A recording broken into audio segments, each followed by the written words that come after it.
semuanya, selamat siang. Selamat datang di podcast Nawa. Ada Nina, Agus. ada Wafa. Dan aku Alin. Kebetulan gimana nih kabarnya Kak? Alhamdulillah baik, senang sekali ya karena hari ini bikin podcast ini. Puji Tuhan baik ya, terus aku juga sehat. Ya, alhamdulillah baik dan bisa ketemu lagi sama teman-teman di podcast Nawa. Kalau boleh tahu nih, asalnya dari mana aja? Kebetulan saya dari Sidoarjo, tepatnya di Desa Kerembangan. Nggak usah pakai RT RW lah ya. Kalau aku sih warlock ya, dan aku tinggalnya di daerah deket UNER sana. Kalau aku dari Sumeneb, Madura dan tinggal punya rumah lah di daerah Perak. Nah, kalau boleh tahu nih, kegiatan kemarin atau hari ini ngapain aja nih? Kegiatan hari ini bangun pukul 5, sholat subuh dulu. Terus habis sholat bersih-bersih rumah, cuci baju lah, cuci piring dan lainnya. Terus jam 8 mandi persiapan ke kampus. Sampai kampus jam 8.30, lalu 10 menit sebelum masuk kelas gitu ya, ngobrol-ngobrol sama teman-teman gitu. Dan sekarang lagi bikin podcast. Kalau aku hari ini tuh tadi bangun sekitar jam 6 ya. Terus ya siap-siap ya, karena cewek itu lama ya siap-siapnya. Ya kan? Terus abis gitu kira-kira tuh baru siap tuh jam 8. Terus langsung cepet-cepet tuh ke kampus, karena tuh rumahku ke kampus tuh jauh, jadi agak ngebut tadi pas di jalan.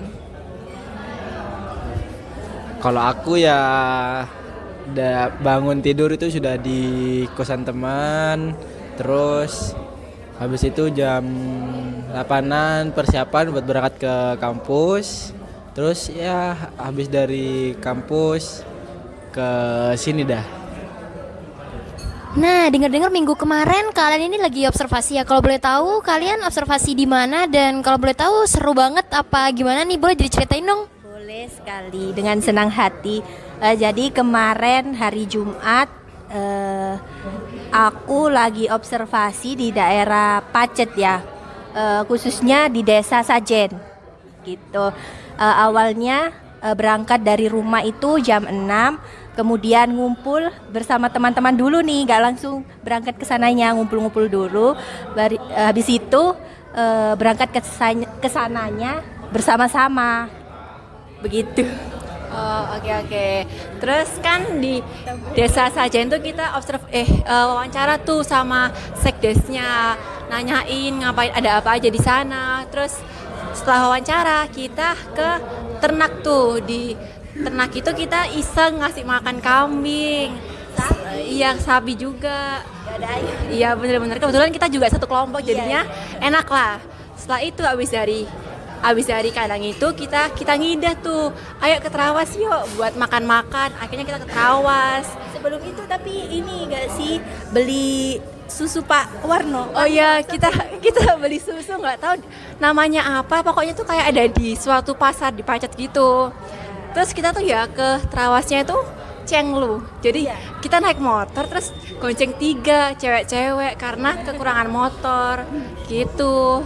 Terus abis gitu kita di Trawas ya makan siang, terus juga yang cowok sholat Jumat. Dan ya cuman seperti itu aja sih kira-kira kalau kelompok kita. Kalau untuk Agus gimana? Kalau dari observasiku ya pas hari Kamis. Terus itu ya sebelumnya itu sudah ada niatan buat naik kereta gitu. Nah pas nyampe di stasiun Wonokromo, padahal udah nunjukin tiket, udah masuk, duduk, terus nge-vlog juga. Ternyata di situ sudah ada kereta kita. Tapi kita itu enggak masuk ke keretanya. Enggak tahu malah kalau itu kereta kita gitu. Jadi ya pas udah berangkat, kita itu baru berangkat itu ya, kita itu baru sadar kalau itu kereta kita. Nah, ya mau lari gimana kan udah gak bisa. Nah, gerbangnya kan ditutup sih. Nah terus Habis itu kita jadinya naik bis Trans Jatim. Tapi ya murah sih bis Trans Jatim. Cuma 5.000 aja. Ke Mojokerto itu. Ke Mojokerto. Trans Jatim itu yang warna hijau itu. Iya, yang warna ada hijau. pramugarinya kalau nggak salah. Biasanya kan ada nggak sih? Kurang tahu sih aku. Terus. Nah, terus ya sudah nyampe sana itu pas observasi itu gak langsung ke balainya gitu. Masih nunggu di warungnya Najwa. Nah, habis itu pas nunggu motor baru berangkat ke balai. Nah, ternyata kita itu belum mempersiapkan apa itu namanya surat pernyataannya itu. Nah, terus pas jadinya ya sama kepala desanya gitu kayak ditolak gitulah. Terus ya pas anak-anak itu teman-temanku itu mintanya sore. Jadi kita itu balik lagi ke warungnya Najwa buat ya makan-makan lah, ditraktir sama Najwa. Apalagi Dewan kan. Nah, terus habis makan itu ya ke rumahnya Najwa, tidur siang. Kita panas-panas ya. Terus habis tidur siang barulah kita ngeprint surat pernyataan itu, balik lagi ke balai desa. Baru pas observasi itu. Iyalah, diterima lah. Terus habis observasi itu kita balik lagi ke warungnya Najwa. Makan lagi. Ya, buat sholat dulu lah ya, sholat. Terus ya malam ya habis maghrib itu dibeliin bakso lagi sama Najwa. Nah, habis makan kita itu sambil nunggu kereta kan, keretanya itu jam 9. Nah, pas habis itu sekitar jam setengah 8 lah mungkin, setengah 8 kurang itu kita ke alun-alun Mojokerto, kayak lihat-lihat lah alun-alun Mojokerto itu gimana. Ada juga kan di kelas. Nah, terus habis dari alun-alun Mojokerto itu, nah kita itu ke alun-alun Mojokerto itu diantar sama Najwa juga naik mobil. Jadi habis dari alun-alun baru kita ke stasiun dan pulang. Nah, pas di stasiun itu, aku itu baru kedua kalinya lah naik kereta. Oh, norak jadinya ya, norak ya. Iyalah, norak. Noraknya itu gimana noraknya? Iya, noraknya ya. Foto-foto gitu kayak apa? Ya enggak sih, cuma kayak feel naik kereta itu beda lah. Soalnya kan baru kedua kalinya gitu kan. Pas apalagi yang pagi itu ketinggalan kereta itu kayak menyesal gitu. Soalnya kan pengalaman kedua kayak disia-siakan gitu kan. Jadi ya pengalaman keduanya di malam harinya itu. Ya itulah cerita aku pas observasi. Kalau Kak Alin gimana nih observasi kemarin? Nah, kalau kemarin aku observasinya itu di Madiun, Desa Kedondong, Kebonsari. Kebetulan itu perjalanan terjauh aku sih, soalnya kayak belum pernah juga naik bis selama itu kan. Terus Lamanya itu berapa jam? sekitar 2 jam kemarin di dalam bis. Terus habis itu kita udah nyampe di Madiun, kita ke alun-alun Madiun dulu. Habis itu kita makan pecel khas Madiun. Itu gila enak banget. Soalnya bumbunya tuh bener-bener medok banget. Terus habis itu kita langsung pulang ke rumahnya Hanifah. Habis itu besoknya kita makan pecel lagi. Suruh pecel lagi. Terus habis itu kita sekitar jam 9 itu kita baru mulai observasi sampai jam 12. Habis itu kita isoma, istirahat sampai maghrib itu. Kita lanjut habis isya mewawancarai RW-nya sendiri. Kalau RW-nya gampang soalnya kita bapaknya bapaknya Hanifah. Bapaknya Hanifah. Nah terus malamnya itu kita makan ayam bakar. Pecel. Iya, bukan pecel lagi. Terus seru aja kayak kumpul-kumpul. Kita di sana main Uno. Terus besoknya pas mau pulang kita Bapak sampai Madiun. Iya, sampai Madiun. Terus habis itu besoknya kita ke ini potensi desa yang ada di Desa Kedondong. Di situ juga ada ini sih kayak ternak lele gitu banyak banget sama ikan-ikan. Terus kita ke sawah juga sama kayak kalian ke ini ke apa lihat kambing, iya peternakan. Oke, jadi hari ini kita bakalan membahas kasus korupsi bansos COVID-19 yang menjerat mantan Menteri Sosial Juliari Batubara. Kasus ini penting karena terjadi saat pandemi di mana bantuan untuk masyarakat justru disalahgunakan. Sebelum kita lebih lanjut, kita ketahui dulu siapa sih Juliari Peter Batubara itu, Bu. Jadi Bapak Juliari ini awalnya itu pengusaha swasta. Lalu kemudian tahun 2014 beliau ini mulai mencalonkan DPR dan beliau akhirnya terpilih. Lalu pada tahun 2019 beliau mencalonkan diri lagi untuk DPR. Tetapi di tengah-tengah jabatannya beliau ini dipilih untuk menjadi Menteri Sosial oleh Bapak Jokowi. Seperti itu. Dan juga pertanyaan pertama nih, apa yang sebenarnya terjadi dalam kasus Juliari Peter Batubara? Jadi benar sekali ya yang dikatakan narasumber pertama kita itu Kak Nina, bahwasanya Juliari Peter ini pada tanggal 23 Oktober 2019 ini diangkat sebagai Menteri Sosial dalam Kabinet Indonesia Maju, yang mana pada saat itu dipimpin oleh Bapak Presiden ke-7 kita, yaitu Bapak Joko Widodo, yang mana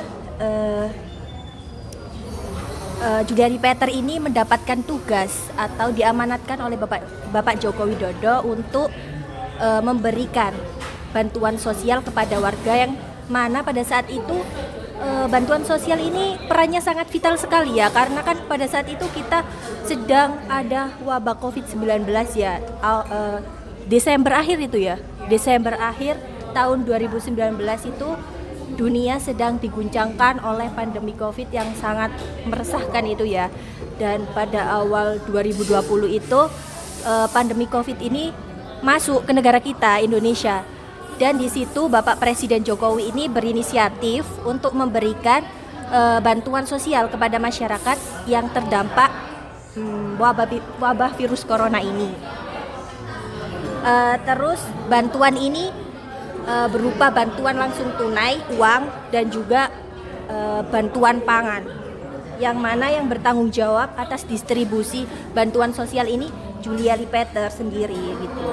Namun pada Desember 2020 Komisi Pemberantasan Korupsi ini mulai menyelidiki dengan aduan kasus dugaan korupsi terkait penyaluran bantuan sosial ini, yang mana terungkap bahwa Juliari bersama dengan sejumlah pihak lainnya diduga telah menerima suap dari bantuan tersebut. Tentu saja ini adalah kasus yang sangat besar. Bisa dijelaskan lebih lanjut bagaimana mekanisme suap tersebut bekerja dalam kasus ini? Jadi ini saya sambil lihat beritanya ya, soalnya takut salah, kan ini mengenai pejabat tinggi gitu kan ya, mana sih orang yang nggak takut gitu kan ya. Jadi pada 6 Desember 2020 ini Juliari Peter ini ditangkap oleh KPK dalam operasi tangkap tangan, yang mana dalam operasi tersebut KPK juga menangkap 2 orang lainnya yang terlibat dalam kasus ini, yaitu Adi Wahyono dan juga Mateus Joko Santoso, yang berperan sebagai perantara suap dari bantuan sosial tersebut. Juliari Peter sendiri diduga menerima suap sebesar 17 miliar. Bukan nominal yang dikit ya. Iya, bahkan bisa buat beli isi dunia mungkin. Beli rumah sih bisa. Iya, dari perusahaan penyedia paket bansos. Suap tersebut diberikan agar perusahaan tersebut bisa menjadi bagian dari penggadaan bansos ini. Juliari Peter diduga mematok fee sebesar 10% dari nilai proyek penggadaan paket bansos. Setelah ditangkap, Juliari Peter ditetapkan sebagai tersangka oleh KPK dan kemudian didakwa dengan pasal korupsi yang mengatur tentang penerimaan suap tersebut. Juliari Peter didakwa melanggar pasal 12B dan pasal 11 UU nomor 31 tahun 1999 yang telah diubah dengan UU nomor 20 tahun 2001 tentang pemberantas tindak pidana korupsi. Terus pada Januari 2021 Juliari mulai menjalani sidang di Pengadilan Tindak Pidana Korupsi Jakarta. Dalam sidang, Juliari mengaku menerima suap terkait dengan penggadaan bansos, namun membantah penerimaan uang langsung dari perusahaan penyedia bansos tersebut. pada 16 Juni 2021, Juliari Peter dijatuhi hukuman 12 tahun penjara oleh Pengadilan Tipikor Jakarta.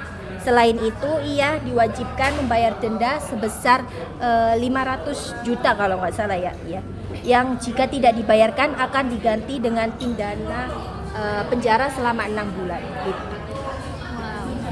Menarik dan cukup mengejutkan sekali.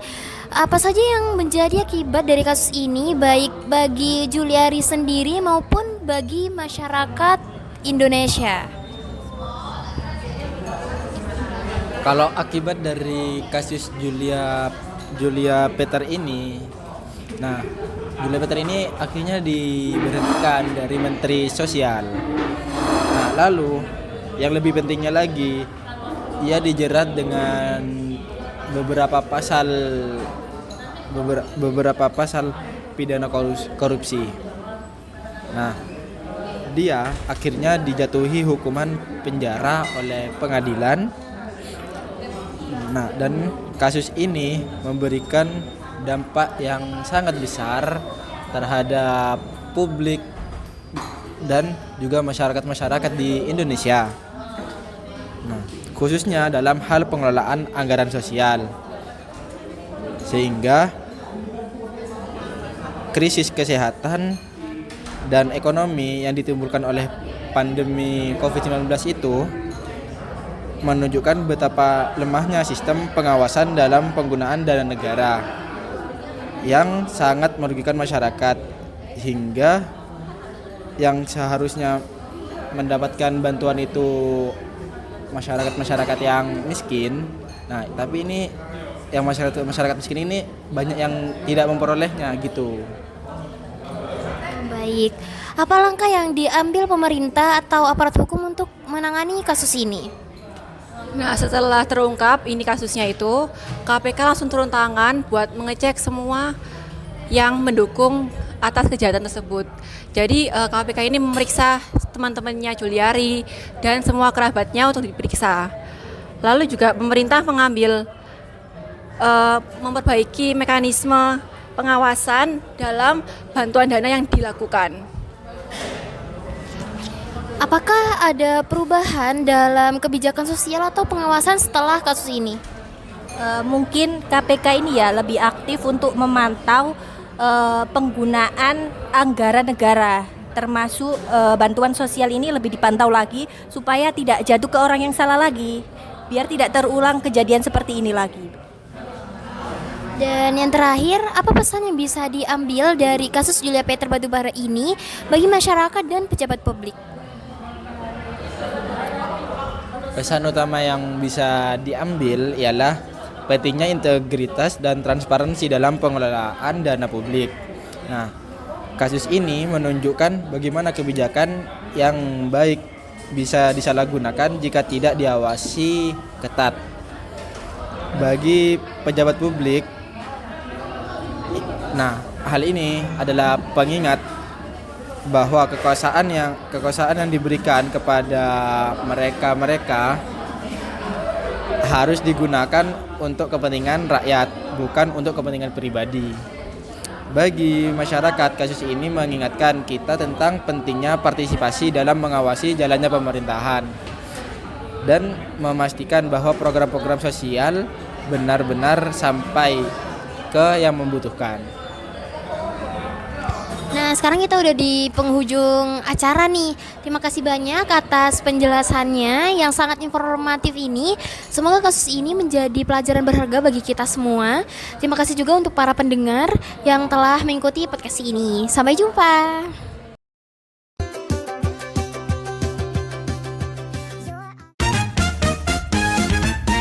A few moments later.